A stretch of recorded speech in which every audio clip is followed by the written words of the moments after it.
Is Need for Speed V-Rally still good?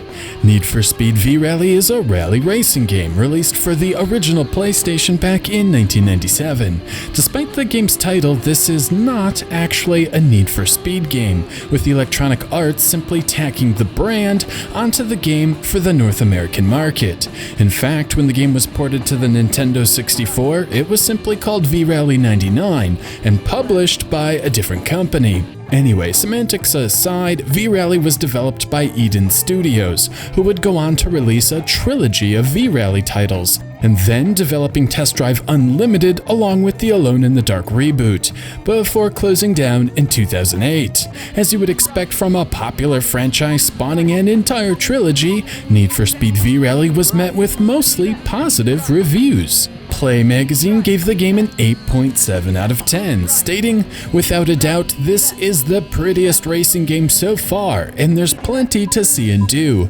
But as for the difficulty level, just don't say we didn't warn you." IGN scored the game an 8 out of 10, noting, "With the sheer wealth of racing games available on the PlayStation, the appeal of Need for Speed V-Rally really comes down to personal interest. If you're more of a kart, F1, weird futuristic kind of racing dude, it probably won't deliver the thrills you're after. If you like the thought of driving a powerful car off-road, V-Rally's balls-out racing will definitely deliver the goods. If, like me, you really like rallying, it'll blow your socks off." Finally, GameSpot disagreed and gave the game a 5.4 out of 10, proclaiming, "All in all, V-Rally could have been one of the best driving games ever, but because of its shoddy control, it simply becomes a great-looking game that isn't worth playing. If you're in the market for a driving game, there are several better choices out there." So, is Need for Speed V-Rally still good, or is it not worth playing? Let's take a look. There are two main modes to choose from in V-Rally, Arcade and Championship. The Arcade mode features 3 events to compete in, Easy, Medium, and Hard. In addition to each having an increased difficulty, each feature an increasing amount of events, 4 for Easy, 6 for Medium, and 8 for Hard. There are 2 goals in the Arcade mode. The short-term goal is to make it to the next checkpoint before the timer runs out. Making it through the checkpoint will reward more time as you race off to the next one. When the timer runs out, it's game over, though you do have a few credits so you can try again. The long-term goal is to finish quickly. Even though you are racing against a trio of opponents, what matters at the end of each stage is how long it took to complete. If you have the lowest overall time after all of the stages, you win the championship. Backing up a bit, I should mention the car selection. There are 11 to choose from, and they are not broken into any meaningful categories. However, based on horsepower and weight, there appear to be 3 different classes. Whatever car you choose, you'll be racing against other cars of the same class. This means you could choose the lightest, slowest cars and compete on the hard championship if you so choose, rather than being forced to use the most challenging cars on the hardest rallies. Moving on, let's talk about the controls. While V-Rally received generally favorable reviews upon release, it's most notable today for the quirky handling characteristics. Simply put, Need for Speed V-Rally is twitchy, extremely twitchy. For as difficult as the checkpoints are, especially on the hard rally, most of the difficulty is derived from the controls. A slight press of the D-pad will have a dramatic effect on the front tires, rather than a gradual effect. This means the player will have to lightly tap the D-pad for slight corrections. Weirder still, the cars exhibit a strange pause while turning. While holding the D-pad, you'll experience a sharp direction change, followed by a lull, and then another surge in steering. It's an extremely odd sensation, and unlike any other racing game I have ever played. This makes V-Rally a brutal game for novices and experts alike. The learning curve is steep, and trying to correct even the smallest of mistakes will require some serious concentration. It's worth noting V-Rally does support Namco's Negcon controller, as well as traditional racing wheels. Unfortunately, I do not own either of these to see if analog control improves the situation. Additionally, some have noted the Greatest Hits release adds support for the DualShock analog controller, but I don't have the Greatest Hits version of Need for Speed V-Rally, so I can't confirm if that helps the issue either. All I can do is report on my particular setup, which is the original release with the standard controller of the time. On the plus side, V-Rally does have some control nuances in addition to the twitchiness. There are multiple different road surfaces, including pavement, sand, gravel, mud, and ice. Additionally, there are weather effects like rain and snow. All of these drastically affect the handling of the cars. Tarmac is obviously grippy, allowing the player to take turns considerably faster than, say, mud, which requires the player to slow down considerably to make it around. Despite this, the controls still feel off, like there is a disconnect between the tires of the rally car and the road surface itself. This becomes apparent when going over bumps and hills. While in the air, hitting the brakes will cause the nose of the car to dive down. This type of dramatic weight transfer should be impossible while in midair, even accounting for the centrifugal force of rotating tires. I wouldn't normally go this in-depth with the physics of a 20-year-old racing game, but I don't want to undersell how bizarre it can be to drive the 11 rally cars presented in Need for Speed V-Rally. In any case, the controls can be mastered, and while the hard rally is especially tough, it's not impossible to come out victorious. So with that, let's move on to the championship mode. The championship is broken into a long season with 3 stages at each stop. Unlike the arcade mode, a stage in the championship can be either a 3-lap race or a more realistic point A to point B affair. Additionally, there are no checkpoints or time limits. What is the same are the 3 opponents in your way, and the ultimate goal being to have the lowest time in each stage. As this is a racing season, championship points are awarded after clearing each event, 5 for first and 0 for last. You can also save between each country and continue the championship later, if you so choose. There is also an option to change the difficulty, which appears to be a global setting. Rookie is the default level, which I used for the arcade mode. I bumped it up to Pro for the championship, and played around with the highest difficulty level, Ace, as well. Ace basically requires track memorization with fast opponents, while the Rookie mode is very forgiving, with some seriously slow competition. Pro is a nice happy medium. I mention this because as a whole, I did not find Need for Speed V-Rally all that difficult. Even on my initial try, I was able to finish first on all 3 arcade modes in addition to the long championship mode. I even placed first on every event in the championship mode, dominating my opponents with a flawless performance. The artificial intelligence simply isn't very good, and once you dispatch an opponent, they'll stay behind you, barring any major mistakes. As bizarre as the controls are, they can be tamed. This starts with some basic tuning adjustments. My initial experiment was choosing the suspension level, and selecting soft allowed the car to race through the mud with much less drama. This works the other way as well, with the hard suspension making the paved roads much more neutral to race around. The second adjustment is the oversteer meter. Dialing this back a bit does correct a lot of the twitchy behavior. I assume this is sending more power to the front wheels, resulting in understeer, though I may be giving too much credit to the game's tire model. Still, after finally coming to grips with the controls and then experimenting with the tuning, which is curiously accessible during the race, I began to tame the beast that is Need for Speed V-Rally and finally started having some genuine fun.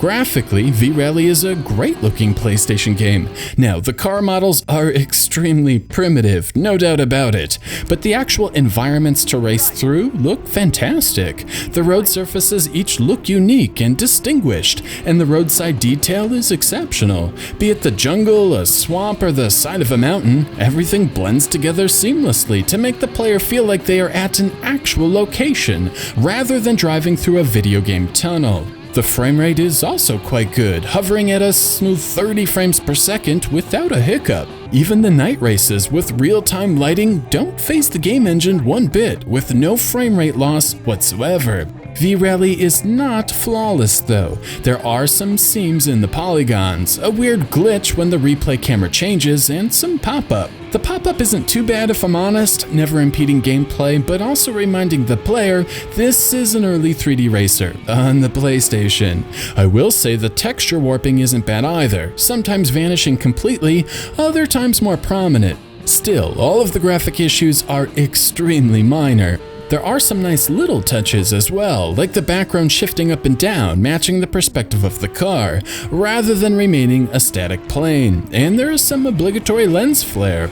Overall, the smooth visuals and rich environments do make for a visually appealing experience. The sound is also of great quality, though expected for a CD-based game. The engine notes are realistic enough, though somewhat muffled, with a smooth transition as the motor winds through the rev range. It's easy to hear gear changes, and it even helps in the corners, as the motor loses revs as friction slows the car down. It does a nice job helping to communicate grip and power levels to the player. The engine sounds even echo in tunnels, which is a thoughtful touch. The background music is also pleasant. From what I can tell, this is not a licensed soundtrack. To my ears, it sounds like a house band cranking out some generic rock tunes. This is not a bad thing either. The style ranges from lounge to metal and everything in between, and the crystal clear sounds with minimal computer interference matches the rawness of racing a rally machine down the rally circuits of the world. The only issue I have is the slight popping sound between tracks, like the end of the music was not faded out or cut correctly. Still, this is a minor gripe.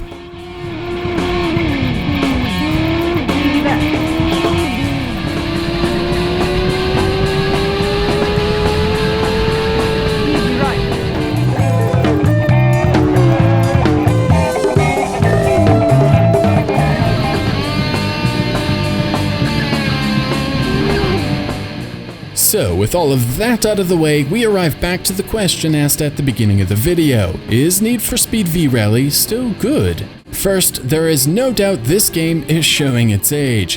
It is a 1997 PlayStation game after all. The polygon counts are low, the textures are pixelated, there are glitches, and many roadside obstacles are billboarded, meaning they always face the camera.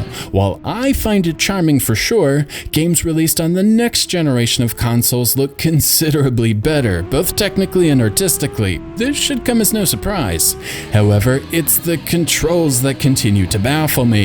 When I think rally racing, I think drifting sideways while my tires chew through dirt. Drifting and rally are like peanut butter and jelly. Sadly, V-Rally features no such marriage. Even worse, I'm not convinced the tires are even meaningfully connected to the road. The tiniest bump will send each car wobbling side to side while the player wrestles to regain control. I find it odd most mainstream reviewers of the day gave them a pass, except GameSpot. Perhaps this is a sign of the game aging. Perhaps driving physics for 3D racers was still unrefined in 1997, and reviewers were more forgiving of such flaws. But for me, I cannot recommend this game to casual racing fans. The controls are neither forgiving like an arcade game, nor realistic like a simulation, and certainly do not accurately convey the feeling of racing on dirt and snow. However, for hardcore racing fans, there is a lot to like in Need for Speed V-Rally. The controls feel foreign and strange and present a brand new racing style to learn and conquer, and in this regard, V-Rally provided me with plenty of enjoyment. The game demands precision, and I found myself rapidly tapping the brake button to avoid locking my wheels, allowing me to get a better entry into a turn and then accelerate out. V-Rally also does a nice job communicating the car's behavior to the player, and it's easy to tell where the limits of each car are. If you dig this type of thing, you'll find a rather enjoyable racing game lurking within. On top of this, the track design is very good, with just the right amount of speed sections and technical sections, along with a good amount of elevation changes, and most importantly, the track design always works within the limitations of the cars. The navigator is spot on as well, allowing the player to find braking points on upcoming turns without having already memorized a circuit, and then further mastering a circuit on subsequent laps. It's the type of game I can really zone out on, with the constant left and right handers presenting a zen-like experience. Sadly, there is little reward for getting past the learning curve. All you receive for victory is a little screen offering congratulations for winning. There are no new cars to unlock, no new modes, no tracks, nothing. The back of the game's packaging advertises 42 tracks and 11 cars, and this is truly all there is. A more structured gameplay experience with new tracks and cars being rewarded every few stages would have been a welcome addition, enticing the player to keep racing. Instead, the massive 24 race championship is presented in one large chunk, with no rewards along the way, another sign of Need for Speed V-Rally showing its age. However, I must give credit where credit is due. There is a lot of variety. This comes in the form of 8 different locales, including Indonesia, England, Spain, Safari, Corsica, New Zealand, French Alps, and Sweden, all offering a wide variety of racing challenges, from wide open circuits to narrow village streets, different road surfaces, tight turns, and sweeping bends. On top of the previously mentioned weather, the time of day changes from midday to sunset, and of course, night.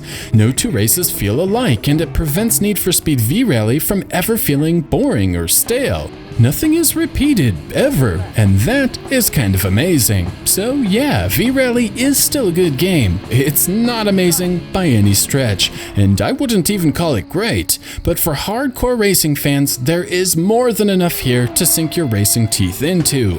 Learning the nuance of the controls is a satisfying experience. Mastering the courses is fun. The crashes can be entertaining, and the overall presentation is top-notch, featuring some wonderful visuals and a solid audio presentation. For casual racing fans, however, Need for Speed V-Rally is probably one best to avoid. The title lacks the easy-to-learn, tough-to-master quality something more accessible like Burnout has, allowing that title and others like it to have a more universal appeal. V-Rally's borked controls hold it back from being a classic, and the dated structure, void of any sort of reward system, means if you don't love the simple act of driving a four-wheeled machine through mud and snow, there is little here to keep a casual fan engaged.